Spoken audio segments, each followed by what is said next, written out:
सुप्रभात बच्चों, आप सभी बच्चों का विद्या निकेतन में बहुत बहुत स्वागत है और मैं हूं सुनीता श्रीवास्तव। बच्चों चलिए हम शुरू करेंगे आज हमारा निबंध हिंदी की स्थिति। हमारे देश में हिंदी की स्थिति क्या है, इस विषय पर निबंध लिखना एक बहुत बड़ी बात होगी, क्योंकि हिंदी हमारी राष्ट्रभाषा भी है और राजभाषा भी जिसे हम कहते हैं। लेकिन हिंदी को वो स्थान नहीं मिला जो अपने देश में इसे मिलनी चाहिए थी। इसकी बहुत बड़ी दुर्दशा है, लेकिन हम अपनी हिंदी को सर्वोपरि बनाने में कसर नहीं छोड़ेंगे। इसे हम सर्वश्रेष्ठ भाषा और अपनी हिंदी को हिंदी बनाए रखने में अपना सहयोग जरूर करेंगे। चलिए हम इसी हिंदी की स्थिति का वर्णन अपने इस निबंध में करने जा रहे हैं। तो संकेत बिंदु में है सबसे पहले भूमिका, फिर संविधान में हिंदी, फिर हिंदी के गुण के बारे में हम चर्चा करेंगे, हिंदी की क्या दुर्दशा है हमारे देश में वो बताएंगे, और फिर हमारा क्या कर्तव्य है और हम हिंदी को किस तरह से अपनी राजभाषा के रूप में, राष्ट्रभाषा के रूप में, सर्वोपरि भाषा के रूप में ऊपर रखें, उसके लिए हमारा क्या कर्तव्य है उसकी चर्चा करेंगे।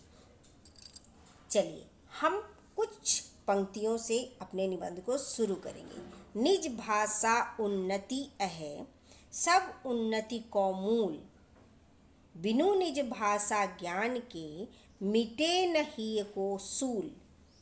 किसी भी स्वतंत्र राष्ट्र को स्वतंत्र राष्ट्र की अपनी एक भाषा होती है जो उसका गौरव होता है। राष्ट्रीय एकता और राष्ट्र के स्थायित्व के लिए राष्ट्रभाषा की अनिवार्यता किसी भी राष्ट्र के लिए बहुत ही महत्वपूर्ण है। तो यहाँ पे जिन पंक्तियों की चर्चा की गई है वो भारतेंदु हरिश्चंद्र जी की पंक्तियाँ हैं, और इसका अर्थ है कि अपनी भाषा से ही उन्नति संभव है, क्योंकि यही सारी उन्नतियों का मूलाधार है। मातृभाषा के ज्ञान के बिना हृदय की पीड़ा का निवारण भी संभव नहीं है। तो हमें हमारी जो हिंदी, जो हमारी राष्ट्रभाषा है, सबसे पहले हमें उसकी उन्नति का ध्यान रखना आवश्यक है। चलिए हम देखते हैं कि हम अगले पॉइंट में संविधान में हिंदी की क्या स्थिति है उसकी चर्चा करेंगे।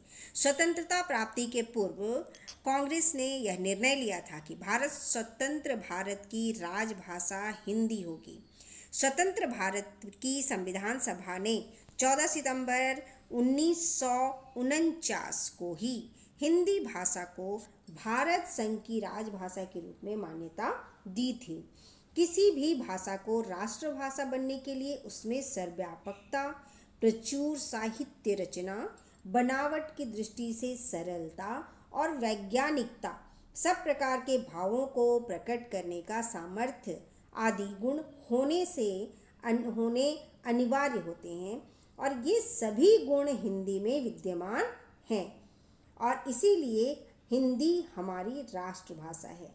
हिंदी के गुण आज भी हिंदी भाषा देश के कोने कोने में बोली जाती हैं, और हिंदी भाषी भी टूटी फूटी हिंदी तो बोल ही लेते हैं और समझ भी लेते हैं। उत्तर प्रदेश, मध्य प्रदेश, बिहार, राजस्थान, हरियाणा, हिमाचल प्रदेश और दिल्ली राज्यों की यह राजभाषा है। पंजाब, गुजरात, महाराष्ट्र और अंडमान निकोबार में इसे द्वितीय भाषा का दर्जा दिया गया है। शेष प्रांतों में यदि कोई भाषा संपर्क भाषा के रूप में प्रयोग की जा सकती है तो वह है हिंदी। अब हमारी हिंदी की हमारी ही देश में क्या दुर्दशा है, इस बिंदु पर हम यहाँ पर चर्चा करेंगे। विश्व के अनेक विश्वविद्यालयों में हिंदी का पाठन पठन हो रहा है, परंतु अपने ही देश में अपनी राष्ट्रभाषा को कितना तिरस्कृत होना पड़ा है। विदेशी मानसिकता के रोग से पीड़ित कुछ लोग आज भी हिंदी के विरोधी हैं तथा अंग्रेजी के पक्षधर बने हुए हैं।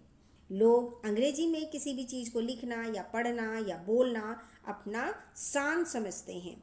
ऐसे व्यक्ति जो हिंदी बोलना जानते हैं वे भी अंग्रेजी बोलकर अपनी मिथ्याभिमान का प्रदर्शन करते हैं। चाहे वो सरकार के लोग हों या आम आदमी।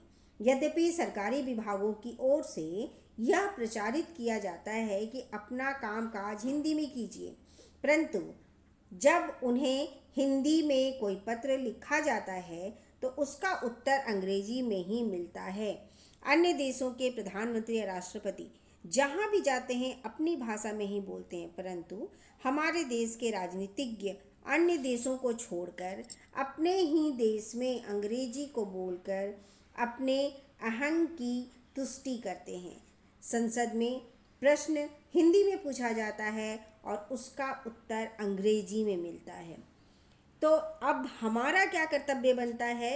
यह निर्विवाद सत्य है कि व्यक्ति के व्यक्तित्व का समुचित विकास अपनी ही भाषा के पठन पाठन से होता है, अन्य भाषा से नहीं। विदेशी भाषा के माध्यम से पढ़ने के कारण बालक अपने विचारों को पूरी तरह से व्यक्त नहीं कर पाते हैं। हम सबका कर्तव्य है कि हिंदी को राष्ट्रभाषा के पद पर आसीन करने के लिए हर संभव प्रयास करें। सदा याद रखें कि व्यवहार से हिंदी भाषा का प्रयोग हीनता नहीं अपितु गौरव का प्रतीक है। श्री अटल बिहारी वाजपेयी पहले भारतीय थे जिन्होंने संयुक्त राष्ट्र संघ में पहली बार हिंदी में भाषण देकर सभी को चौंका दिया। उनकी जितनी प्रशंसा की जाए उतनी ही कम है।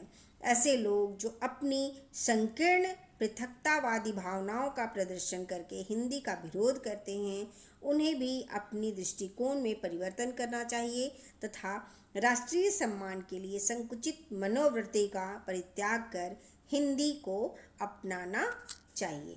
तो यहाँ पर हमारा ये निबंध समाप्त होता है। हम इससे भी अच्छा निबंध ज़रूर लिख सकते हैं, आप ज़रूर कोशिश कर सकते हैं और आप बहुत अच्छा निबंध इससे तैयार कर सकते हैं। ये मैंने आपकी मात्र सहायता की है।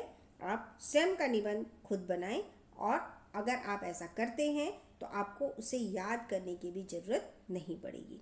थैंक यू बच्चों, अपना ध्यान रखें और अपनी पढ़ाई जारी रखें। मिलते हैं हम अगले निबंध में अपने पत्र में। मैं पत्र भी लिखना आपको सिखाती हूँ, आपको निबंध भी देती हूँ, तो इससे आपकी सहायता अवश्य होती होगी। आप मुझे कमेंट बॉक्स में अवश्य लिखें कि आपको किस विषय पर निबंध चाहिए। थैंक यू बच्चों, बाय बच्चों, मिलते हैं अगले निबंध अगले पत्र में।